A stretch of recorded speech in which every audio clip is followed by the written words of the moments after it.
이슈 인터뷰 국회 기획재정위원회 소속 민주당 광주 동남을 안도글 의원 전화로 연결하겠습니다.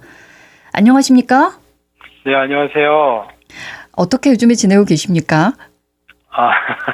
예, 이번에 다행히 윤석열 파면이 이루어지고 해서 헌정 질서가 다시 안정화되는 것 같고요. 이제 다음 새로운 정부 수립을 위한 이런 준비들을 좀 하고 있거든요. 예. 그런 일로 바쁩니다. 네. 아무래도 이제 대선 레이스에 접어들었죠.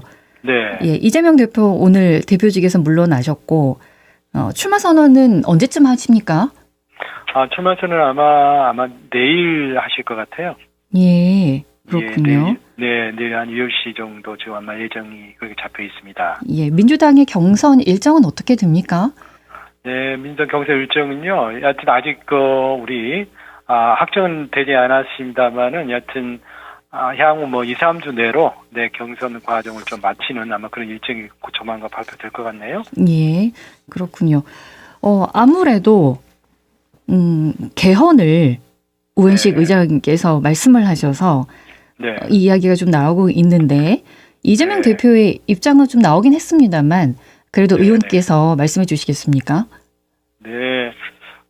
개헌 논의가 있죠. 그리고 지금 이번 윤석열 탄핵에서 비상계엄 사태 등등 봤을 때 그 재앙적 대통령제의 어떤 폐해가 좀 드러났다. 그래서 이러한 문제들 좀 시정이 좀 필요하다라는 차원에서 좀 논의들이 되는 것 같아요.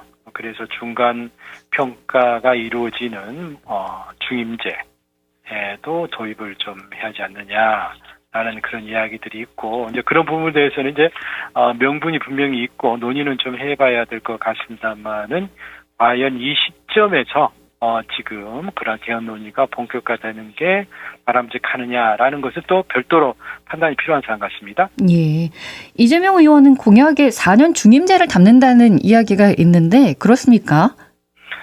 이제 그런 필요성의 하나로 말씀을 좀 하셨죠. 그렇지만은 그런 이제 당위성과는 별개로 지금 시점에서 그것을 논의할 적정한 타임이냐.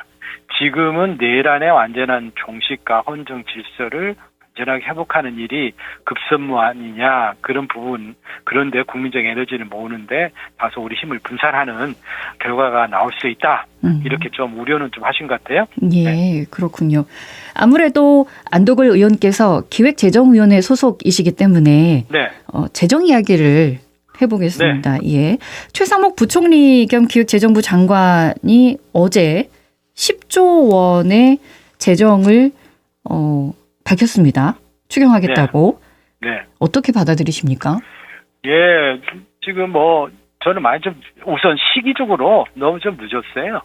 예. 그래서 지금 이제 대형 산불이 발생하니까 이제 이 발등에 불 떨어진 거 아니겠습니까? 예. 그래서 지금 추경을 지금 하겠다고 하는데 추경의 진정한 지금 필요성은 우리 경제가 너무 지금 다운이 돼 있죠. 예, 그리고 소상공인들의 지금 어려움 너무 가중돼 있고 그렇습니다. 그래서 빨리 우리 경제를 좀 살리고 또 가장 경제가 어려워질 때 피해를 받는 우리 소상공인들의 있지 않습니까? 활로를 좀 열어드려야 되거든요. 그런 의미에서 빨리 추경을 했어야 되는데 뒤늦게 이제 좀 제출을 좀 할 것 같아요. 그래서 좀 문제가 저는 크다 이렇게 좀 보여지고요. 그 규모에 있어서도 10조는 저는 진짜 언발의 오줌 누기식이다. 정도다라고 저는 좀 생각을 좀 하고 있습니다. 예, 민주당에서도 알맹이 없는 쭉정이라고 이제 비판이 나왔죠. 금액이 너무 작다 이렇게. 네네네. 예, 그 의원께서도 SNS에 올린 글 보면 무늬만 추경, 찔끔 추경이라고 지적을 하셔서 예. 그러니까 우리가 추경을 하는 목적은 이제 시장에 시그널을 줘야죠. 정부가 경제를 진짜 살리겠다. 그럼 우리 다 같이 한번 그 소비도 진작하고 투자도 좀 하자라는 국민적인 공감대를 이루어내야 되거든요. 그럼 그게 마중물이 돼야 되는 거죠. 마중물이 어느 정도 돼야지 있잖아요. 깊은 샘물이 올라오지 않겠습니까? 이제 그런 측면에서 10조 원은 너무 적다 이렇게 보여집니다. 우리가 추경을 통해서 경기를 진작시키려면은 우리가 적어도 잠재 성장률과 실제 성장률의 갭은 조금 메꿔주는 수준이 돼야 되거든요. 한국은행 총재께서는 이 정도 필요된 추경 규모를 15조에서 20조를 이야기를 했어요. 예. 이렇게 되면 성장률 0.2%포인트를 이제 올릴 수 있는 거거든요. 우리 민주당에서는 35조를 제시를 좀 했지요. 예. 이거는 약 0.5% GDP 갭을 메울 수 있는 수준이다 이렇게 보거든요. 예. 그런데 지금 우리 경제를 보면은 우리 잠재 성장률 2% 보는데 지금 우리 금년도 경제 성장률 전망치를 JP 모간이 어저께 있지 않습니까? 0.7%까지 낮춰버렸어요.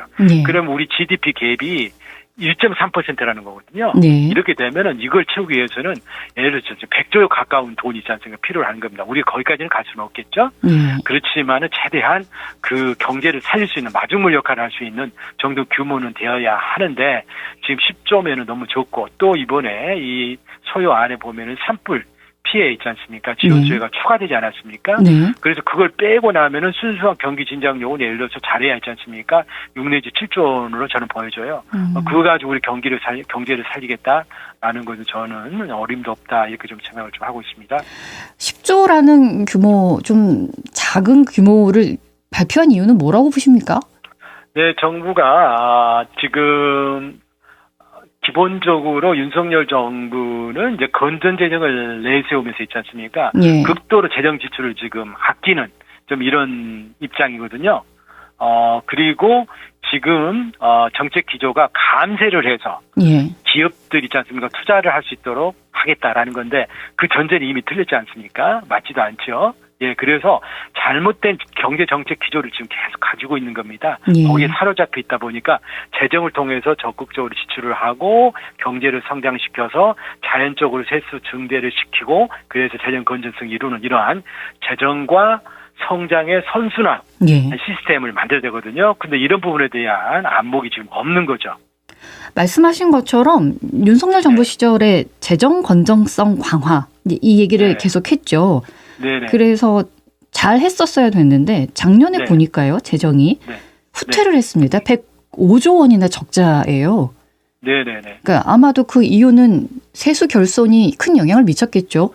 네, 그렇죠. 그러니까 이제 경기가 이렇게 안 좋을 때는요, 정부가 마중물 역할, 경기 진작 기능을 좀 해야 되지 않겠습니까? 그래서 경제 성장률을 높여야 돼요.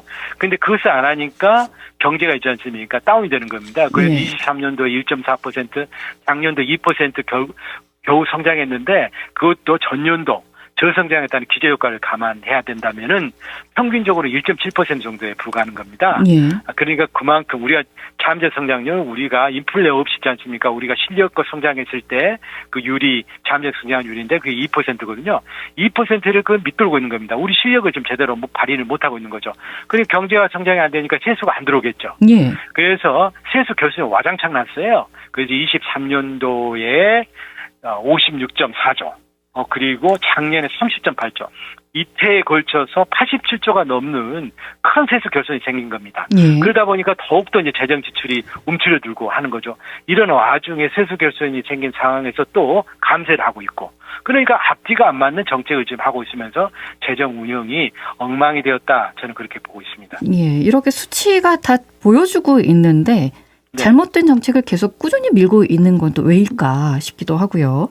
이제 민주당에서는 35조 원을 추경해야 된다라고 말씀을 하셨는데 어떤 내역들이 담겨 있습니까?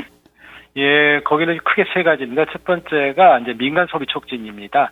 이제 소상공인들이 굉장히 어려움을 많이 겪고 있잖아요. 이분들을 지금 지켜줄 수 있는 거는 지역화폐를 통해서 매출 좀 늘려드리는 거예요. 예, 그래서 지역화폐를 발행할 때 할인 한 10%만 하자라는 거죠. 그러면은 예를 들어서 우리가 2조를 지원을 해준다라고 하면은 20조의 지역화폐가 돌지 않겠습니까? 그렇게 해서 이제 지역 골목 상권을 살리자 하는 내용이 있고 또 일반인들이 카드를 쓰시잖아요. 근데 카드 사용액을 평소에 비해서 있지 않습니까? 많이 좀 사용을 하십시오라고 말씀드리고 그 초과분에 대해서는 있지 않습니까? 일정 부분을 또 캐시백으로 돌려드린다든지 하는 이런 성장 促진에 필요한 재정 지원이 좀 들어있고요. 두 번째는 지금 우리 산업이 굉장히 어렵습니다. 그리고 이제 미중 간의 기술 패권에서 우리가 앞서 나가기 위해서는 AI라든가 반도체에 투자를 많이 해야 되잖아요. 이런 쪽에 인프라를 좀 투자를 좀 해야 됩니다. 우리 광주 같은 경우에 지금 인공지능 클러스터 사업이 있는데 2단계 사업을 좀 해야 되는 거거든요. 예를 들어서 이러한 부분에 대한 산업을 강화하는 데 필요한 지원이 두 번째고요. 세 번째가 지역 경제를 활성화시키기 위해서 지역에서 이루어지고 있는 토목 사업들, 그러니까 철도라든지 도로 이런 사업들에 대한 좀 예산을 좀 늘리자. 그리고 공공임대주택 등을 좀 늘리자라는 이런 내용들 크게 세 가지로 지금 구성이 되어 있습니다. 예, 이렇게 됐을 때 경기는 어느 정도 살아날 거라고 보십니까? 네, 그래서 저희들이 보건데 이 정도 되면은 저희가 이제 얼추 계산을 해봤는데 GDP가 0.47%포인트 정도 올라가는 효과가 있을 거다라고 생각되거든요. 그래서 예. 지금 만약에 JP 모건이나 이런 데서 있잖아요. 우리 경제 성장률을 0.7까지 더 본다. 이거 너무나도 떨어지는 거 아니겠습니까? 예, 그러면 심각한 수준이죠. 그렇죠. 그러면 예를 들어 0.5 정도 하면 1.2 정도로 올라가거나 뭐 이렇게 되지 않겠습니까? 예. 그래서 필요 최소한이지 않습니까?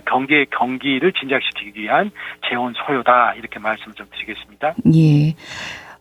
물론 좋은데 이제 추경을 할 때 이 재원을 어떻게 만들 것이냐, 이게 또 관심이죠. 네, 맞습니다. 예, 뭐 네네. 국채 발행이라도 해야 되는 겁니까? 네, 그래서 추경을 하려고 하면 일단은 이제 정부가 가져오는 가용 지원을 우선 동원해야 됩니다. 예. 정부가 67개 기금을 운용을 하고 있는데 그 여유 자원이 좀 있습니다. 그리고 또 기존의 예산안 중에서 불효불급한 예산들이 있지 않습니까? 좀 줄여야 돼요. 예. 그래서 이걸 좀 돌리는 이러한 게 노력이 필요하고, 그래도 이제 부족한 부분은 이제 국채를 발행을 좀 해야 되겠죠. 네, 그런데 이제 국채 발행은 지금 우리 채권 시장 규모가 2,700조입니다. 국채 시장 규모가 1,300조. 그러니까 예를 들어서 국채 10조를 예를 들어 발행한다라고 이제 한다고 하면은 그 시장에서 충분히 소화가 지금 가능하고 있고, 지금 민간의 여유 자금들이 많지 않습니까? 예. 그래서 이제 그런 유효화된 민간 자금을 생산적인 분야에 돌린다라는 차원에서 저는 이제 어느 정도 수준의 국채 발행은 바람직하다, 좀 이렇게 저는 보고 있습니다. 예. 세수 결손 우려는 없을까요? 세수 결손 제가 말씀드렸듯이 작년 하고 그 작년 해가지고 지금 87조에 있지 않습니까? 네. 세수가 결손이 좀 났고, 우리 조세 부담률이 한때 저희가 23% 가까이 갔거든요. 예. 근데 그게 작년에 17.7%로 훅 떨어져 버렸습니다. 7년 전 수준으로 이게 돌아가 버렸거든요. 그거는 정부의 어떤 감세 정책, 그리고 경기 둔화가 이제 복합적으로 있지 않습니까? 예. 상승작용을 해서 그런 일이 좀 벌어졌거든요. 그래서 금년 역시 지금 경제가 있지 않습니까? 많이 다운되고 있기 때문에 세수는 조금 안 좋을 겁니다. 이럴 때일수록 정부가 적극적인 재정을 해서 경기를 있지 않습니까? 살려내야지 성장이 이루어지면서 자동적인 세원이 늘지 않겠습니까? 예. 이런 방향으로 전향적으로 생각을 해야지, 지금 예를 들어서 경기가 좋은 상태고 세수가 잘 들어오는 상태면은 재정 건전성이 발이 맞는 거죠. 그렇지만은 지금까지 경기가 이렇게 추락하고 있을 때는 경기를 빨리 살림으로써 세수 기반을 장기적으로 있지 않습니까? 중장기적으로 세수 기반을 늘리는 게 재정 건전성을 이루는 길이다. 이렇게 저는 강조합니다. 감세했던 걸 아무래도 손은 좀 봐야겠죠. 예, 불필요하게 있지 않습니까? 효과도 없는 감세 정책은 저는 걷어내야 한다고 생각합니다. 예, 알겠습니다.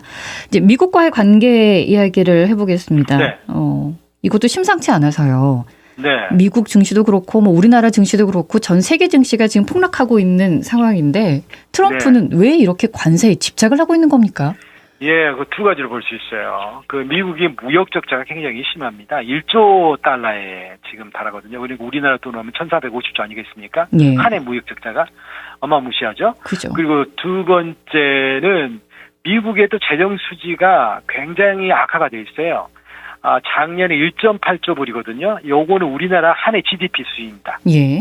네, 그 정도로 무역 적자 재정 수지가 지금 악화가 돼 있거든요. 그래서 이거 두 가지를 동시에 해결할 수 있는 방법이 관세를 이제 매기는 거죠. 그래서 관세를 매겨서 무역 적자를 있지 않습니까? 줄이고, 또 한 가지는 그렇게 함으로써 또 미국 내 제조업을 부활을 시키겠다는 거거든요. 예. 이제 미국에서 미국 시장에 물건을 팔려고 하면은 수출해서는 안 되고 미국 땅에 공장 짓고 해서 물건을 팔아라. 지금 이렇게 지금 나오는 겁니다. 예. 그래서 이 미국이 구조적인 무역 적자와 재정 수지를 개선하기 위한 그러한 방책으로 지금 관세를 지금 관세 부과를 추진을 하고 있는 겁니다. 야, 그렇군요. 근데 미국 내에서도 이제 반대의 목소리가 나오고 있으니까요. 그렇죠. 우리나라 오늘 증시가 2,300 아래로 떨어지지 않았습니까? 네네. 우리나라와 이제 25% 상호 관세 부과하겠다 했고, 네네. 우리 정부는 어떤 움직임이 좀 있습니까? 네, 그래서 정부가 대책은 좀 발표는 좀 했어요. 그래서 여러 가지 이제 재정 지원 또 금융 지원 뭐 이런 내용들을 좀 발표를 좀 했는데, 예. 이 내용이 뭐 이제 기존의 이제 대책들을 좀 되풀이하는 정도의 좀 내용이다.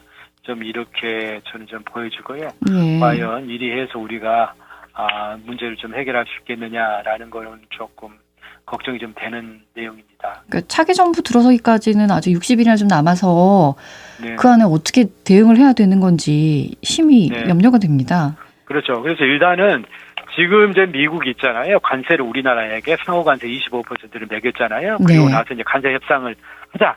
지금 이렇게 돼 있거든요. 그러니까 반대급부를 노리면서 우리 있잖아요. 본인 미국의 그잖아요. 요구에 충족하는 그런 내용의 어떤 협상 딜이 되면은 관세를 일부 인하해주는 아마 그런 과정이 좀 진행이 좀 될 것 같아요. 예. 그래서 우리가 여기서 정말 체계적으로 대응을 좀 해야 될 것 같습니다. 이번에 미국이 저희한테 25% 관세를 매기게 된 근거가 한국이 비관세 무역 장벽이 굉장히 높다. 좀 이렇게 됐거든요. 예. 그렇지만은 이거에 대한 저는 설득 근거가 별로 없다고 좀 생각하거든요. 그래서 이제 예를 들어서 국방 같은 거는 절충 교육을 한다라고 하는 건데 이거는 전 세계 운영하는 다 보편적인 제도입니다. 예. 뭐 쇠고기 수입 제한도 지금 뭡니까 문제로 제기했는데 이거는 과학적 근거에 기반한 유생 검역이거든요. 예. 그리고 우리 이제 디지털 무역 규제도 지적을 했습니다만은 이거는 개인정보 보호나 사이버 보안을 위한 극히 이제 일반적인 있잖아요. 국제 표준에 부합하는 정도의 이제 장벽이거든요. 이런 것들 설명을 좀 잘 해야 됩니다. 그리고 또 우리가 미국의 무역 흑자가 557억 불이거든요. 예. 굉장히 커요. 그래서 그걸 근거로 해가지고 이번에 관세도 높게 매겼는데 실은 우리 무역 흑자의 대부분은 미국에 대한 직접 투자로 환원이 되었습니다. 트럼프 일기 때 우리가 연평균 대미 흑자가 150억 불이었거든요. 예. 그런데 한 해 우리가 미국에 공장 지어주고 있지 않습니까? 한 투자가 144억 불이에요. 그러니까 무역 흑자의 96%를 다 미국 현지에 공장을 세우는 직접 투자 환원을 했다. 그리고 이 투자들이 미국 내에서 일자리를 예를 들어서 23년도에 28만 개를 창출했거든요. 예. 미국의 투자 국가 중에서는 가장 많은 일자리를 창출했거든요.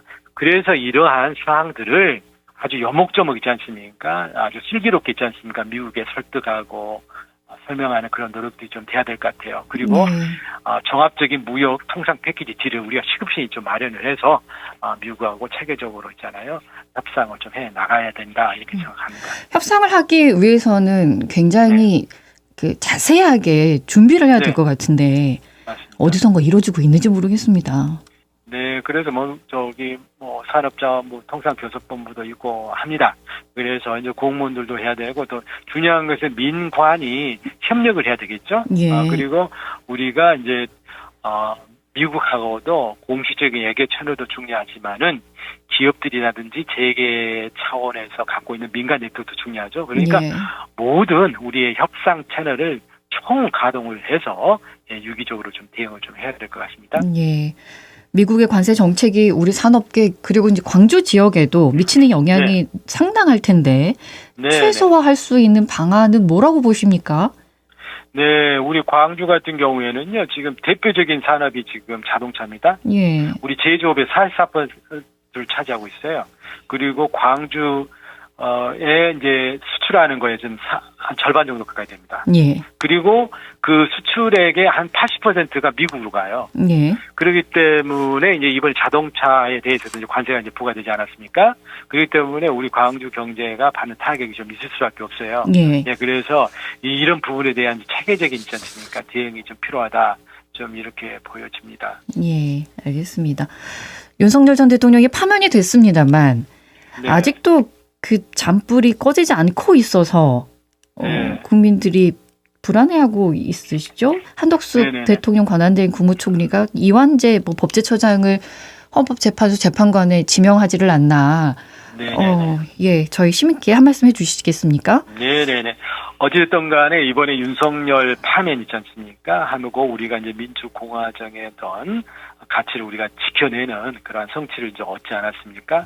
이 모든 것이 이제 우리 국민 여러분들의 이제 덕분이고, 특히 이제 우리 민주화의 성질을 지키고 계시는 우리 광주 시민들의 정말 애국 청정에서 저는 가능했다고 생각하고, 그 부분에서 굉장히 좀 감사를 좀 드립니다. 그리고 지금 우리 앵커님께서 말씀하셨듯이 아직도 또 민주헌정 질서에 도전하는 세력들의 그 준동이 계속되고 있습니다. 이는 이제 대선을 통해서 확실히 민주헌정 질서를 소화하는 세력들이 집권을 해야만이 그러한 완전한 민주헌정 질서 회복이 가능하리라고 보거든요. 그런 부분에서 또 국민들이 단합을 해야 되고, 또 광주 시민 여러분들께서도 힘을 모아주시리라고 좀 저는 기대를 하고 있습니다. 예, 알겠습니다. 경제 살리는데 좀 앞장서 주시고요, 의원님. 네. 너무 안 좋아서 사정이. 네, 그렇죠. 말씀 고맙습니다. 네, 감사합니다. 네. 국회 기획재정위 소속 민주당 광주 동남을 안도걸 의원과 함께했습니다. 언제 어디서나 내 손 안의 뉴스. 광주 MBC 뉴스 유튜브 구독으로 함께하세요.